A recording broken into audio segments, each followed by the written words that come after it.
Back at home today, this country's mayors were demanding action on rail safety. The Federation of Canadian Municipalities says it wants a better idea of what's rumbling through their towns. But as the CBC's Catherine Cullen found out, the group has a question of its own to answer. The tragedy in Lac-Mégantic has changed the way some people approach railroad crossings, like Tanya Taivasalo. Often when we come to this railroad crossing and have to wait for the big petroleum tankers to go by, I think about it, and I think something needs to be done. What? That is a great question.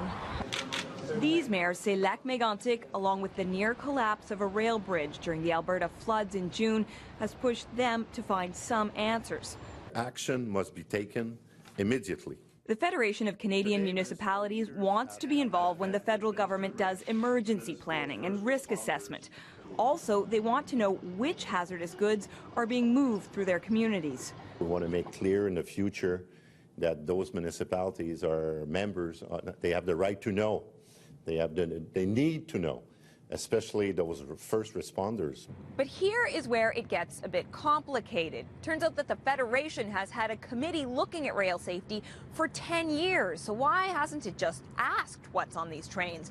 Even the Federation didn't seem so sure. Well, I'm assuming they asked, and it hasn't gone that far to this point. Frankly, it sounds like this was a bit murky and not that big a priority before this happened. I think that's a fair assessment. The Federation also wants rules to ensure rail companies have enough insurance to pay for a disaster, something that isn't the case in Lac-Mégantic. Overall, the politicians acknowledge there's a balance to be struck. The local economy depends also on the service provided to some of our industries. So we have to balance this, safety being, of course, the first priority. They plan to finalize their recommendations to the federal government in November. They were asked why it's taken so long for these issues to be addressed.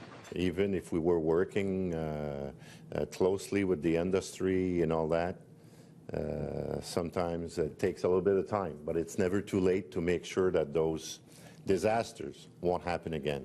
But whatever changes come from federal, provincial, or municipal officials, it will be too late for the people of Lac-Mégantic. Catherine Cullen, CBC News, Montreal.